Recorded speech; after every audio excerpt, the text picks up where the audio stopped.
everyone, it's Jessie here from Inkarella Cards, here today to show you how to use watercolors in calligraphy with pointed pen. Here are the materials that I'm going to be using today. I have a place for me to pre-mix my watercolors. I have a Pelican watercolor set and a cup of water. I also have some scraps of Strathmore 140-pound cold press watercolor paper, and I have my round tip watercolor brush. And last but not least, I have a straight nib holder fitted with a Zebra G nib. When I use watercolor with a pointed pen, I always pre-mix the colors that I'm going to be using. So the first thing that I'm going to do is to mix my colors, and I'll speed that up a little bit because it's a little tedious. And I'm going to try to get that watercolor pretty watery in consistency so that it doesn't just sit on the paper when I apply it.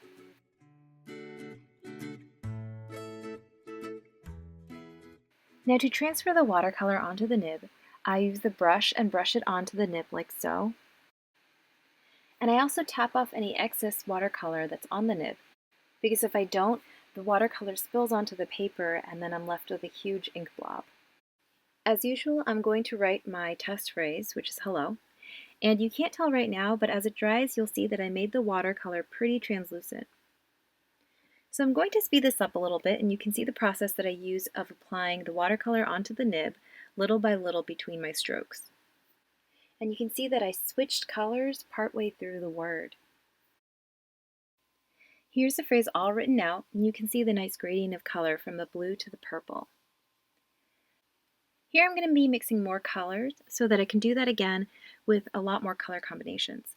I'm going to try yellow and pink, which is one of my favorite color combinations, and also blue and green.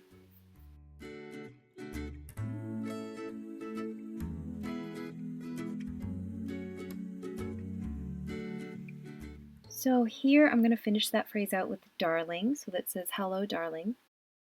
I'm going from pink to yellow here, and you can see that there's a little blue left, and I forgot to clean my nib, which is something that you don't want to forget.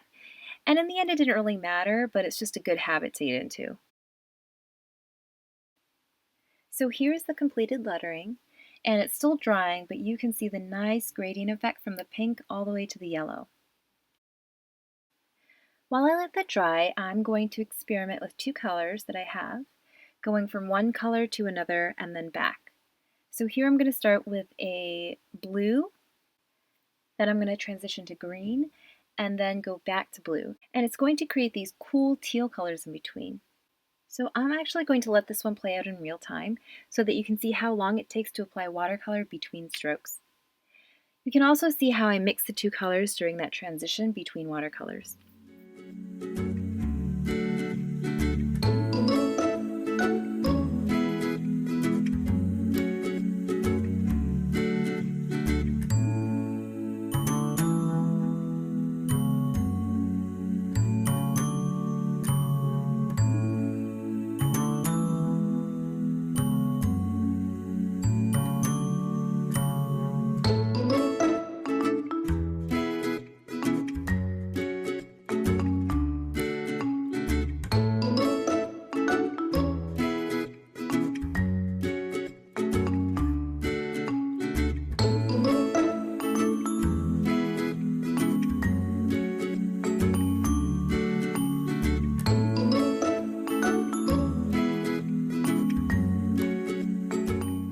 So here's the completed lettering with my green and blue watercolors. See how it goes from one color to another and back to the original. I also just love the mix of colors in between, that really deep teal color. And here is the dried watercoloring of our Hello Darling lettering. The colors have kind of faded, as what usually happens with most watercolors, but it leaves this really cool watercolored effect, and it looks really delicate this way. And as I mentioned earlier, you can't really tell that I had some purple on my nib as I was writing with the pink ink. Here's my dried blue, green, blue lettering, and you can kind of see the R is a little fat, and that was because I added a little too much watercolor here, and it bled out. So that's something you should always watch out for. What really helps is tapping off that excess watercolor like I had showed you earlier. I plan on using this technique in conjunction with masking fluid for a card tutorial, so stay tuned for that in a future video. I hope you enjoyed the video and that you learned something. Please like and subscribe and leave a comment below of what you'd like to see next.